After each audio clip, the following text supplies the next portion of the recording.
Welcome back to our lecture series on AutoML, and now we'd like to talk how to use AutoML more from an interface perspective. Let's directly dive into it.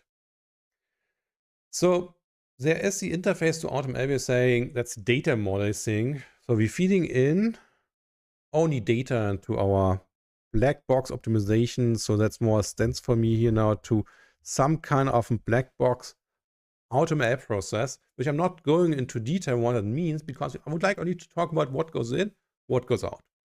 Here saying, okay, what goes in is data. Of course, in practice, you need a little bit more than the data itself. You need at least a task and saying what kind of metric to be optimized for. So implicitly here given. And we're saying what the output should be is the AI model, so the machine learning model whatsoever. And that's the only thing which you care about. And that's more a bit of a holy grail for automated machine learning because that's the super easy thing, right? We always assume, okay, you somehow got data and you're interested in a very good performing AI model at the very end.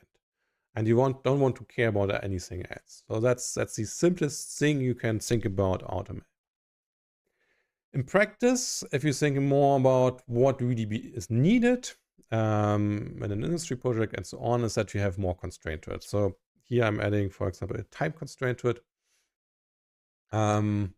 which simply means that you maybe has a time constraint on your compute time, on the AutoML process, or efficiency constraint on the AI model.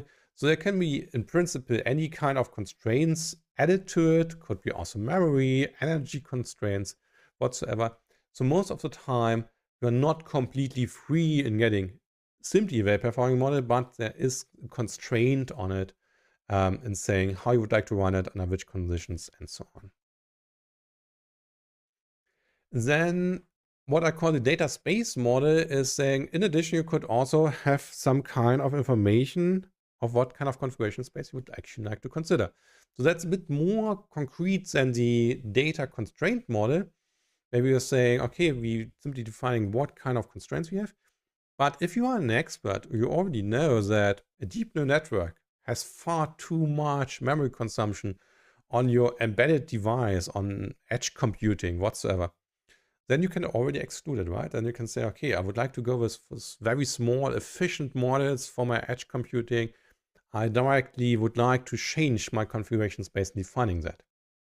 That's more having full control over what is actually considered. That can provide you great efficiency gains if you can leverage these kind of human expertise. But on the other hand, of course, it requires this kind of human expertise on machine learning, on your applications, more as a both actually. Then we can also say maybe the output is actually not the model itself, but we would like to have the configuration as the output. And that's then, for example, required or at least useful if you're saying you like to reuse the kind of configuration several times. Could be on documentation issues, reusability, legal constraints, but could also you have maybe very similar data sets and would like to only figure out once what is the best kind of model and then going with that over time, over and over again.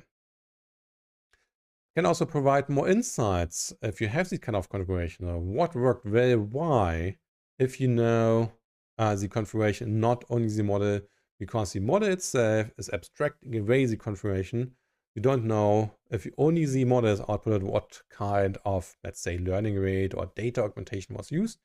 But as I said before, knowing that kind of things like data augmentation can be super helpful to understand what was going on, why maybe certain performance improvements were achieved, and so forth.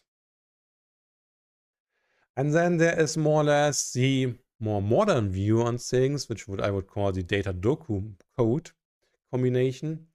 Is saying we have data as the input, we have some data set documentation as an input, and we're feeding that into a foundation model that could be a large language model, could be an agentic system, could be something else. But something which produces us code directly, which is of course much more flexible than saying, okay, we have a fixed bounded configuration space where we enumerated all possible options. Here, if you say, okay, we would like to go with arbitrary code, you're getting flexibility. So you are more powerful in what you can actually find. You can also reuse old code. On a code level, you could also argue, if at least if you're a computer scientist with an AI background, you have a better understanding maybe, than looking at an abstract configuration. You can see how exactly everything is combined, what kind of data is passed through the entire pipeline. So it's a very powerful paradigm, and at the same time, it's of course brittle, as it's harder to bring in human expertise. Because it's what is exactly generated, right? If you are more on the level of, here I have my configuration space, you can very well define it. Here you are more on the other extreme end and say, okay, I would like to be as powerful and as flexible as possible. The extreme case of this is really only the task descriptions given, an agentic system obtains necessary training data, even maybe from the web on its own. So extreme cases saying, here, I don't have that part, right? Saying, okay, that's what I would like to do. Get me everything on your own. That would be very nice. And first prototypes are even trying that these days. As a summary, also, all of these interfaces solve the same AutoML problem. They start with different inputs and return different outputs.